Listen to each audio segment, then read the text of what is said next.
The Zar'Qaal were infamous across the galaxy. Towering beings of unmatched strength, their technology rivaled the gods, and their conquests had left countless civilizations in ruin. For centuries, they had dominated the universe, declaring themselves the apex predators of existence. To them, war was not just a necessity, it was their purpose, their religion. When the Galactic Council convened to address their latest threats, the room trembled not from their physical presence but from the weight of their reputation. At the center of the council chamber, their general, clad in shimmering armor that reflected the light of a dozen suns, issued their demand: "We desire war. Bring us your strongest." His voice was a deep rumble, carrying the unshakable confidence of a species that had never known defeat. His glowing eyes swept the chamber, daring anyone to step forward. The other species sat in stunned silence. Each had faced the Zar'Qaal at some point in history. Each had barely survived. To challenge them was to invite annihilation. The Zar'Qaal sought no negotiations, no alliances, only combat. Then, a human voice broke the stillness. "We accept your challenge, but not on your terms." The speaker was unassuming, a human diplomat, dressed in a plain, functional suit. They were not a soldier, nor a scientist, just a historian. Murmurs erupted across the chamber. The council members exchanged uneasy glances, questioning the audacity of the young species. The Zar'Qaal general turned, his massive frame dwarfing the human. "You," he sneered. "Your kind is weak. You would not last a single breath on the battlefield." The human met his gaze calmly. "Perhaps. But war is not the only test of strength. If you truly wish to measure yourselves against humanity, then let us compete on a battlefield you've never walked before: history." The chamber fell silent again, though this time it was not out of fear but confusion. History? What sort of challenge was that? The Zar'Qaal, bred for battle, had no use for the past. Their society had thrived on the principle of constant forward momentum. To them, history was irrelevant, a collection of dusty tales with no bearing on the present. "And what, human, do you hope to prove with this game?" the general scoffed, though there was a glint of curiosity in his tone. "Everything," the human replied. "We'll show you that strength isn't just about power, but understanding. That the lessons of the past can shape the future. That true superiority lies in learning from what came before." The Zar'Qaal general laughed, a booming sound that echoed across the chamber. "You believe stories will save you? Fine. We accept. But know this: if your history fails to impress us, we will not hesitate to destroy you and your fragile world." The human gave a small, confident smile. "Then prepare to be educated." The Zar'Qaal's disdain for history was immediately apparent. When the challenge began, their representative, another towering figure bristling with power, dismissed the premise with a wave of his hand. "History is for the weak. It is the refuge of those afraid to act in the present. We do not dwell on what was. We shape what is." His words echoed his species' core belief, that strength and action defined worth. The human diplomat stood unshaken, their demeanor calm and deliberate. "And yet," they began, "every action you take, every war you wage, is rooted in choices made before you. History is not a collection of irrelevant stories. It is the foundation of strategy, growth, and survival. Ignoring it doesn't make you strong. It makes you blind." The Zar'Qaal ambassador scoffed. "Prove it." The humans stepped forward, their voice steady as they began recounting humanity's past. "Let me take you to the fall of Rome," they said, weaving a vivid narrative of an empire that had once been invincible. "Rome's power was unmatched in its time, much like yours. But arrogance and overreach led to its collapse.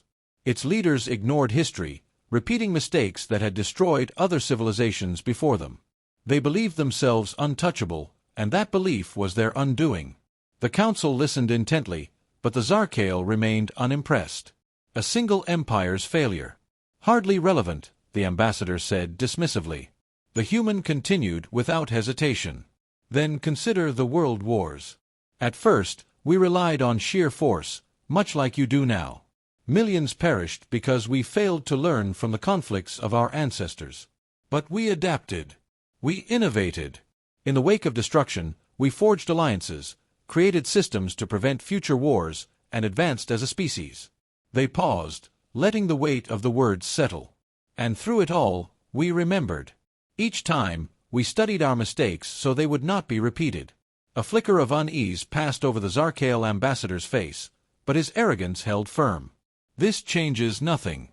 What use is memory when power is absolute? The human's gaze hardened. Absolute power without wisdom is self-destruction waiting to happen. Consider the space race, a contest not of brute strength but of intellect, resourcefulness, and innovation. Two nations pushed themselves to their limits, not for conquest but for discovery. That competition propelled our species forward, uniting us in ways war never could. The Zar'Qaal ambassador leaned forward, his expression darkening. And you believe such unity would have value for us? Yes, the human replied firmly. Because power fades. Empires fall. Civilizations crumble. But those who remember, who learn, endure. History is humanity's greatest weapon, not because it gives us strength, but because it gives us the wisdom to wield strength responsibly. The chamber was silent as the human finished, their words hanging in the air. The Zar'Qaal ambassador stared at them, his confidence shaken but not yet broken. For the first time, the strongest species in the universe was forced to confront a battlefield they could not dominate. The arena was unlike anything seen before, a massive projection of hypothetical galactic crises designed to test the strategies and philosophies of both sides. The Zar'Qaal were confident, their ambassador towering as he stepped forward to present their first solution. The challenge was a simulated uprising on a resource-rich planet threatening to secede from its governing empire. The solution is simple, the Zar'Qaal declared, their voice booming. Crush the rebellion. Deploy overwhelming force, eliminate resistance, and take what is needed. The strong survive, the weak must yield. Their approach was brutally efficient, but as the simulation played out, consequences began to emerge. Entire cities were leveled, resources were stripped, and the population, while subdued, became embittered. The simulation projected future uprisings, the empire destabilized by the lingering hatred of its people. The humans stepped forward next, their demeanor calm but resolute. Let's try a different approach, they began. They proposed a strategy of negotiation, granting the rebels partial autonomy while forging economic partnerships to ensure mutual benefit. Strength lies not in domination but in cooperation, they explained. A united population is more stable and productive than one ruled by fear.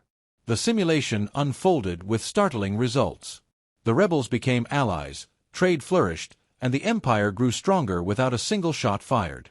The council murmured in approval, but the Zar'Qaal ambassador's face remained a mask of disdain. The second scenario was introduced, a rogue fleet threatening to destroy an unarmed colony. The Zar'Qaal's response was immediate. Destroy the fleet.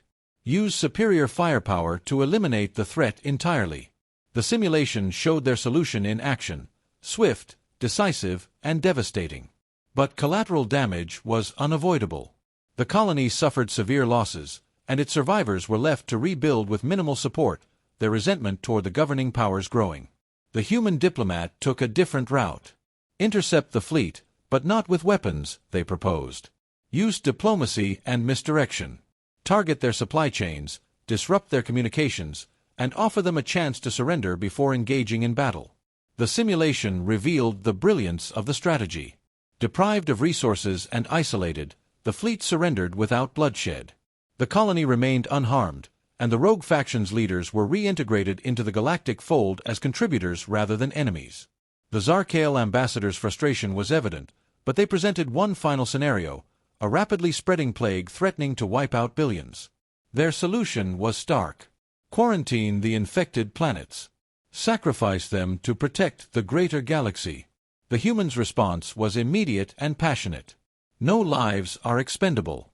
Coordinate a unified effort to develop a cure, utilizing the resources and expertise of every species.